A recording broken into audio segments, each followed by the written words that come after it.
45 लाख रुपए की लूट की कहानी। लॉकडाउन में पति का कारोबार ठप हुआ, फ्लैट की किश्तें नहीं भर पा रहे थे, इसलिए मां बेटों ने मिलकर वारदात की। राजधानी के परकोटे में 10 मार्च को दिन दहाड़े हुई हवाला कारोबारी के यहां 45 लाख रुपए की लूट का रविवार को खुलासा हो गया। मामले में कोतवाली थाना पुलिस ने वारदात की मास्टरमाइंड एक महिला, उसके दोनों बेटों और रिश्ते के भाई समेत 6 लोगों को गिरफ्तार कर लिया। लूटी गई 45 लाख रुपए की रकम भी बरामद कर ली है। पूछताछ में सामने आया है कि महिला ने आर्थिक तंगी के चलते इस वारदात को अंजाम दिया।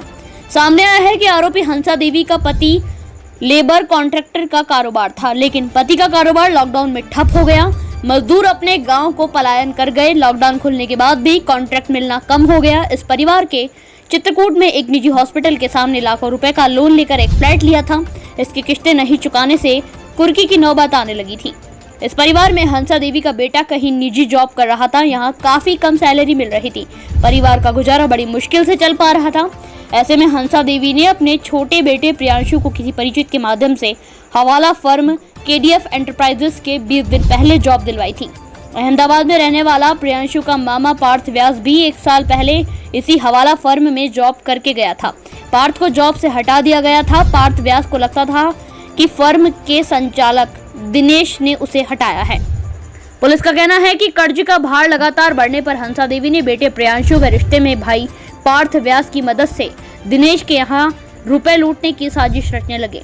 वे कभी फोन पर बात करते तो कभी पार्थ के अहमदाबाद से यहाँ आने पर साजिश रचते। आखिरकार उन्होंने वारदात करना तय कर लिया। पार्थ भी लूट की वारदात में शामिल होकर फर्म संचालक दिनेश से बदला लेना चाहता था।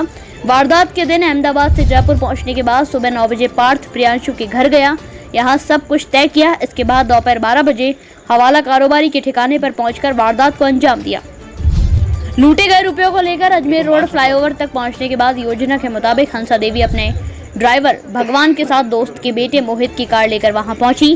पार्थ को लेकर वह अपने घर पहुंची। वहां पार्थ के जूते भी छिपाए। फिर 45 लाख रुपयों को 2 हिस्सों में बांट लिया।